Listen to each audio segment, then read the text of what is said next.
Welcome to Staying Sweet, the podcast. Tune into my weekly podcast to hear me, Alice Bradley, delve deeper into building your personal brand, up-level your mindset and tap into your highest potential using what makes you, you, all while staying sweet, of course. Whether you're looking to level up within an existing business, start something of your own, or create a fulfilling, balanced and healthier lifestyle, each episode will be curated especially to inspire and encourage your own success. Plus, don't miss out on the Staying Sweet specials, a series of exclusive interviews and conversations with Alice's network of entrepreneurs and brand owners. Don't forget there are new episodes every Monday. If you enjoyed the podcast, please do leave a rate and review. For more daily content, check out @Staying Sweet Podcast over on Instagram. Stay sweet. Hey guys, and welcome back to a brand new episode of Staying Sweet, the podcast. I'm so glad to have you listening today, wherever you are. I hope you enjoyed the episode. If you're binge listening to Staying Sweet, welcome back to a new episode. Enjoy the binging. There are lots of episodes to enjoy. And if you haven't started to listen to any other episodes and this is your first one, I really hope you check out my archive because I have lots of episodes for you to work on yourself, build your personal brand and elevate yourself to your highest potential. Today's episode, we're going to be talking about stepping into your highest self, and I'm going to be sharing something that I've been doing recently, which is imparting an embodiment routine into my morning, schedule. I think you could do this any time of day really, but I quite like to do it in the morning. I think it really sets the tone for the rest of the day when I'm getting myself, up, alive and aligned for the rest of the day ahead. I really think this is where you can completely reframe who you are and who you want to be. So this podcast really is for those of you who want to step up and become your highest self, whoever that may be. Now, there is a likelihood that you have a vision of this person in your head, this person you want to embody, this future you who has certain things in their life. But there's also a chance that you might not know who this person is, or that you don't have a vision of this person and you don't know, who he, she, they look like. So what you need to do is unpick the traits, the visual aspects of that person, how they interact, how they move through life. And that is going to be part of the embodiment routine, working out who this person is. So I think this episode is really going to let you tap into that and make you think. It's also going to allow you to flow into becoming that person much more easily. I think once you've got an idea of who that person is, it's going to come much easier. You're going to be able to show up as that person much better. So this episode is going to concentrate on an embodiment routine and how to put it into practice. Of course, we've got to start off with a quote of the week, guys, because what would we do without the quote of the week? And that is, perhaps the change you have been seeking isn't found in another person or another environment or another circumstance, but in you. And I think that just sang to me, that quote this week, because I wanted something that could, encapsulate what it is to embody you, but also embody a new version, an upgrade, if you will, of yourself. And I've touched very recently on embodiment and quantum jumping with Jessica Poole. So I will make sure to link that episode in the show notes for you guys to listen to. I highly recommend you do, because I think she is one of those people who is just an incredible vessel for communicating what it is to be your highest self. And she has really inspired me, and interviewing her actually made me realize that I was in the middle of a quantum jump at that very moment and that very point. So it's interesting when you set yourself a vision, when you actually hit that milestone or that marker, you've got to look at it. You've got to be aware that you're, reaching that point of you that you one day wanted to be like or become. So I think really embodiment is believing that that version of you is going to come. It's just a matter of time. So stepping into that power sooner rather than later. So what's recently inspired this episode was this feeling that I was kind of going through. The episode with Jessica Paul was a major light bulb moment for me. I think it made me realize that I was literally living in a quantum jump. And I've had a few of them lately. I've had mini quantum jumps as well. I think I've had like realizations or just awarenesses of what it is that I want. So recently I was watching a content creator on YouTube who I follow and consume, on Instagram and on her YouTube channel. And she was basically talking about her recent engagement. And she was talking about her move as well. So she's moving home. And watching her, it was this strange feeling of, I know it's something that I really want for myself, but it was this sudden realization that, wow, when it's the right time, when it's meant to happen, it can happen for you all at once, and it can be very sudden, all these sudden changes. And I think just seeing it in somebody else's life and believing that it is possible, it is so easy to wake up one day and things completely change for yourself. That is when miracles come in. And I think it's just believing that when you embody this future self, it's also the self that you need to be now, and you need to be present.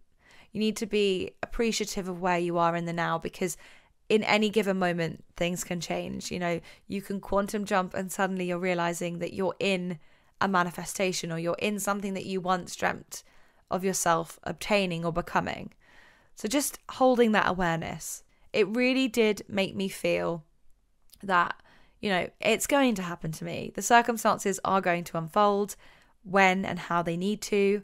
I just need to follow my intuition. I need to embody the person I want to be and follow that lead. It also reiterated a point for me that, anything that you really have to force, and, I mean like really force into your life, guys, isn't for you. Follow the flow, follow the ease, follow, the inspired action. I find sometimes when I have downloads or I watch or consume something that gives me this sudden excitement and this sudden inspiration is a download, and it's a call to action. It's okay, you could do this, or suddenly I'll have an idea off the back of something that I've just consumed or watched, or maybe I've just checked in on my vision board and then I suddenly have an idea for something like an episode. I watched and consumed that creator's content and it gave me inspiration for this episode today. So really just following in the flow. So we're going to be talking about what an embodiment routine is. I know, guys, it probably sounds very woo-woo, and you're tuning into this podcast because you want to learn how to level up in business, and you want to learn how to level up showing up as you, as your personal brand. And I think the most successful people who know who they are have visualized a future self for them, have become a version of themselves that maybe they're not quite at that point, but they believe they will be in the future. And then in doing so, they end up, speaking on stages or being on the cover of Forbes 30 under 30. Those people set the precedent. And I think they do that through embodying their highest potential self. And I want to share that formula. I want to share the morning formula with you because it's something that I do. It's a very easy visualization technique. It's not as difficult as you might anticipate. It also isn't a one-size-fits-all situation, and it's not a one-size-fits-all practice. There will be things that influence you as a person, things that you want in this future version of you that I don't want, and vice versa. So take, everything with a pinch of salt. You don't have to follow this to a T. This is a customizable practice, much like a vision board. It's a customizable practice. What I might want and put on my vision board as my main focus might not be what you want, and that's fine. So sharing my morning formula, guys, let's jump straight in. I have got 5 easy steps for the perfect embodiment routine. First, you're going to identify the person. You're going to identify who this person is. Is it representing someone you already know, or is it distinctively you? Are there characteristics in this person that already exist in you, or are they completely new and fresh? Just understanding where the idea is coming from is really going to help. So I think as a tip, if you're starting this out for the first time, Make that future version of you realistically close to you as possible. So, there are some things we, seriously can't change. Trust in those things, and then, add the other elements around that person that is already identifiable as you. This will just make things easier for you when you're quantum jumping in your visualization initially. The more you flex this muscle, the easier it is to really, think outside the box and really jump to a major change in your life. And I'm not saying you can't do that now, but just if it's hard, if you're finding this already difficult and you're thinking, gosh, I've got no clue who this person's going to be, start with the small stuff. Pick out a couple of things. And that brings me on to the second step, which I think for me is the most important part. Attribute 3 key themes to this future version of you. What are they focusing on in that area of their life? And what are these themes? Like, what makes them them? So an example would be, a theme might be CEO lifestyle. So they're a business owner and that's their focus. Frequent travel, I think that's a good one. So that's a theme in their life. And growing finances, that's theme 3. Those 3 themes, you're then going to, kind of spider diagram off from those and think of like physical things or things in their life that they might have attracted based on those themes. So CEO lifestyle might be they own their own office space. They have 5 employees. They have a business laptop. They have a work phone. It could be really, really specific details of this person. Now, the next thing you're going to do is look at frequent travel. Okay, frequent travel. They jet set at least once a month. They're traveling internationally once a month. Growing finances. They have a strong financial background. They have a growing savings account. They're able to put money aside every month and grow their wealth. They're able to invest in stocks and shares. All those things are umbrellas, they lead to more detailed specifics of who this person is. Step number 3, what do they look like? Focus on the features that you pick up on. What do they physically look like? What are they wearing? What do they smell like? How have they styled their hair? Have they cut their hair? I think when I wanted to become my next version of myself, I would visualize her and I would never see her with long hair. And I cut my hair off.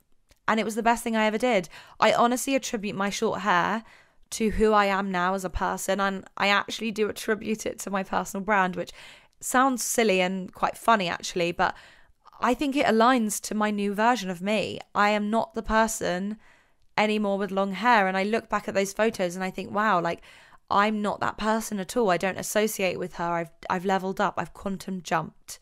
I think physical features can really help you be distinctive and make you realize, where you might be standing out differently in the future. Step number 4 is, how does this version of you stand out against the current version of you? So if you were to put yourself, side by side with this new version, again, do they look different? Do they wear different clothes? Do they smell different? What music do they listen to?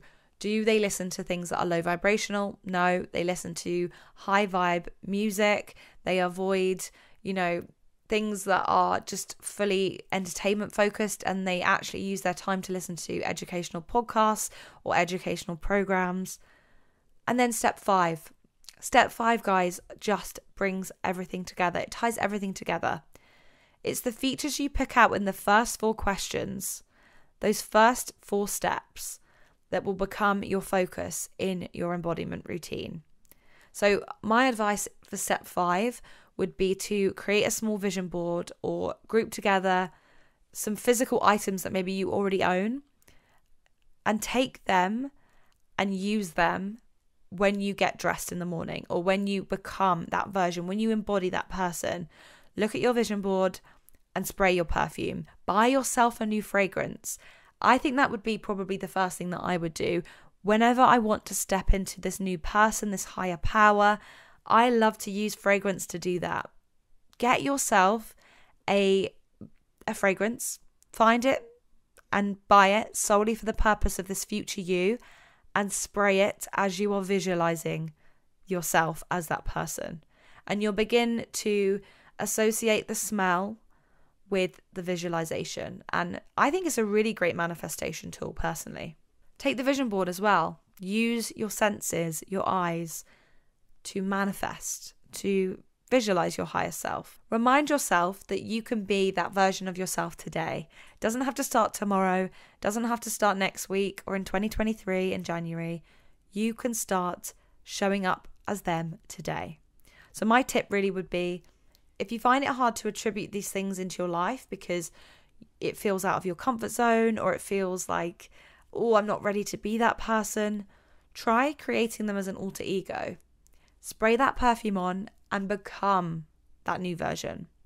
Give yourself the ability to see it as an alter ego initially, if it's really, really hard.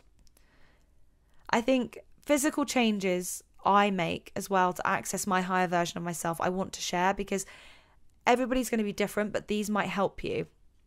I know my future higher self, the person that I want to embody, she journals every day. She journals daily.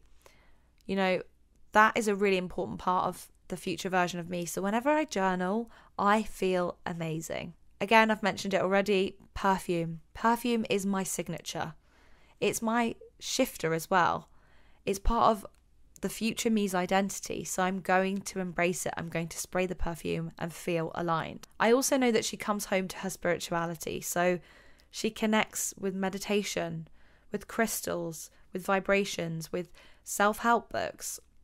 I tap into that vibration, and new ideas and energy attract themselves to me after I've embodied those things. When I've charged my crystals, I actually, before this podcast episode, saged my entire room because I wanted to be in a positive high vibration. And I feel like my words are flowing much more easily. Give yourself those higher self motivators. Another thing for me, again, is movement. Movement inspires her. So whenever I feel stagnant, I head to the gym to clear my mind, to tap into a new vibration of new ideas and new fresh energy. I move that energy out of my body. I release any tension, and I feel like I'm more connected to that self, that future self.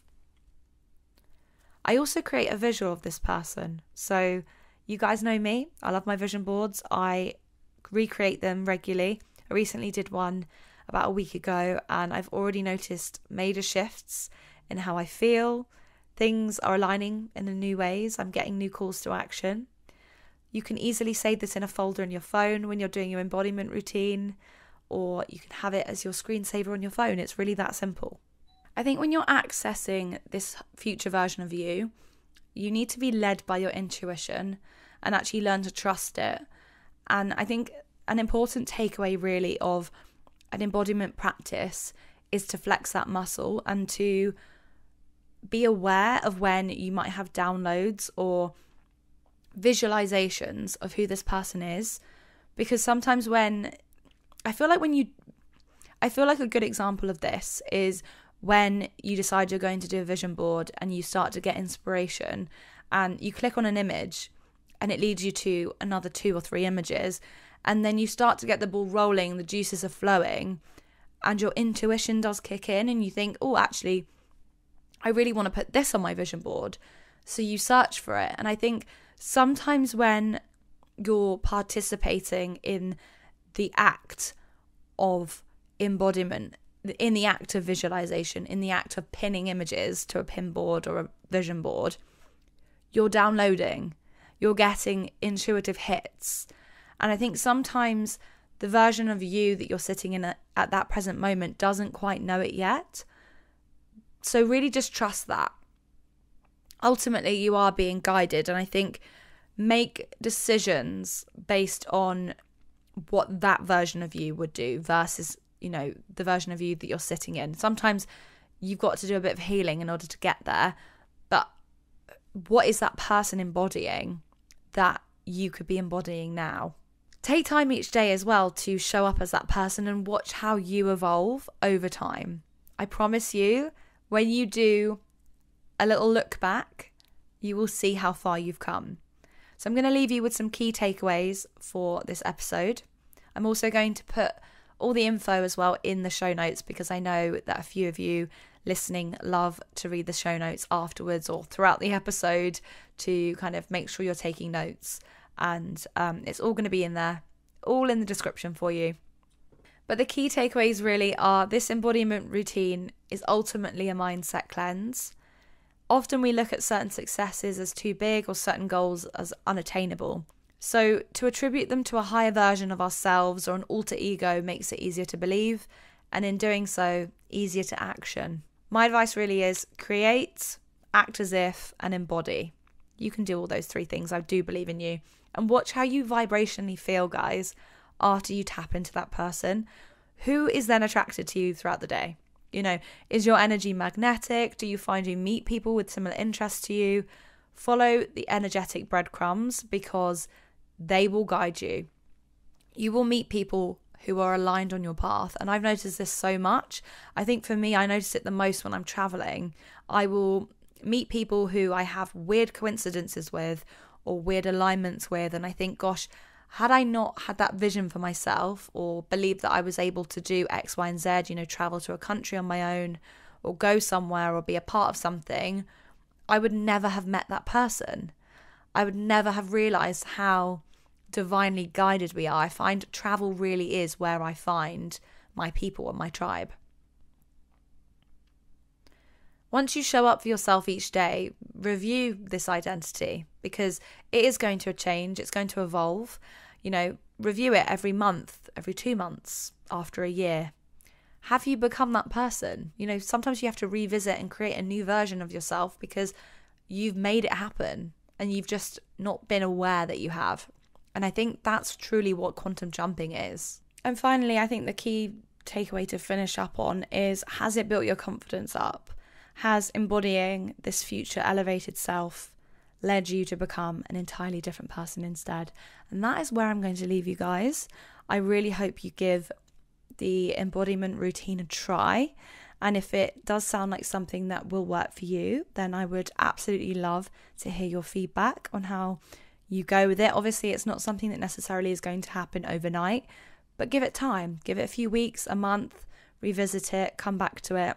And I know that it will be an incredible way for you guys to tap in to believing in yourself, believing in your worth, and stepping into your higher power in business, in your personal life, and in your career. Thank you so much for tuning in to Staying Sweet, the podcast. If you enjoyed listening, please do leave a rate and review, and I will catch you next week for a new episode.